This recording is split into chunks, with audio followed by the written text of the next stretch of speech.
Alors, quel bilan peut-on déjà faire de cet incendie de Sari Solaro? Le colonel Bruno Maestracci, directeur du service d'incendie et de secours de la Corse du Sud, est notre invité. Bonsoir. Bonsoir. Quelle est la situation ce soir? Eh bien, la situation s'améliore grandement.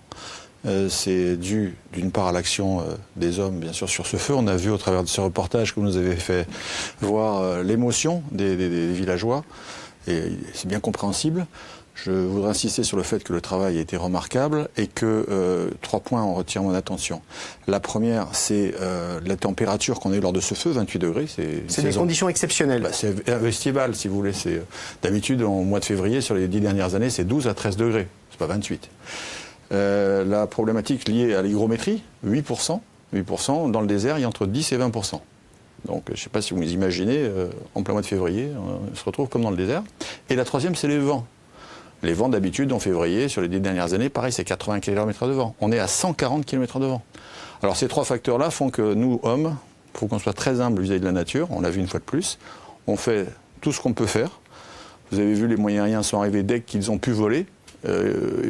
Pourtant, on a des pilotés extraordinaires au niveau des hélicoptères. Même hier, ils ne pouvaient pas voler à 140 km/h. Est-ce qu'aujourd'hui, l'intervention des moyens aériens a permis de maîtriser le feu? Si vous voulez. C'est une question de physique simple. Un tuyau de sapeur-pompier, ça peut donner jusqu'à 250 litres minute. Un Canadair, c'est 6 tonnes d'eau. Donc, si vous voulez, tout est dit. Ah, évidemment, ça nous aide. Maintenant, il faut savoir que la lutte doit être combinée. Le sol fait un travail que le moyen aérien ne peut pas faire et vice-versa. Donc, c'est une conjonction d'efforts et surtout une coordination des moyens.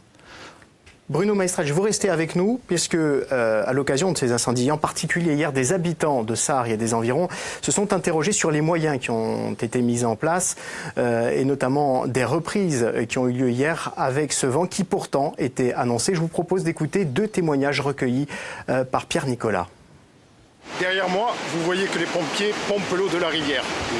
Nous sommes au pied de Baville et il n'y a même pas une borne pour que les pompiers puissent ravitailler, gagner du temps. Parce que le feu, lui, n'attend pas. Donc à un moment, je pense que c'est l'heure de la concertation. Il faut faire avancer les choses au lieu de discuter avec les cravates bien mises et de rien faire. Voilà. On savait qu'il allait avoir le vent. Si pendant 3 jours on avait continué à aider les pompiers à arroser et à faire venir déjà, comment ça se fait qu'il n'y ait pas de Canadair là? Avant on avait des feux que l'été, c'est vrai, maintenant on a des feux l'hiver, ils le savent. Je pense qu'on est une région qui mériterait d'avoir 3 Canadair ou 4 Canadair posés à la base et qui peuvent intervenir rapidement sur les feux qu'on a ici l'hiver. Voilà, notre terre brûle, voilà.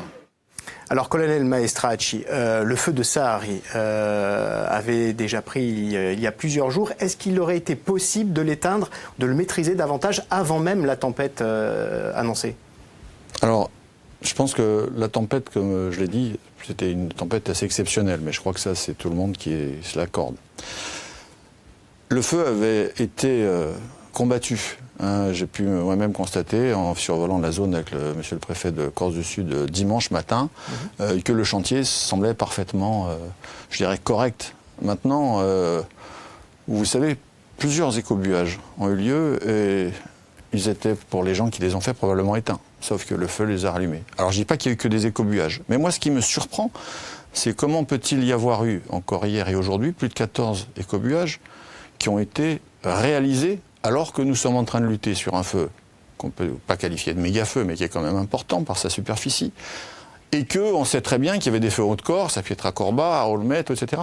Donc à un moment donné, je veux dire, le bon sens. Vous savez, je suis très content d'avoir des gens qui commentent nos actions. Je les remercie du soutien qu'ils apportent aux sapeurs-pompiers, mais je ne suis pas si vieux, et je me rappelle qu'avant, les gens, ils venaient nous aider.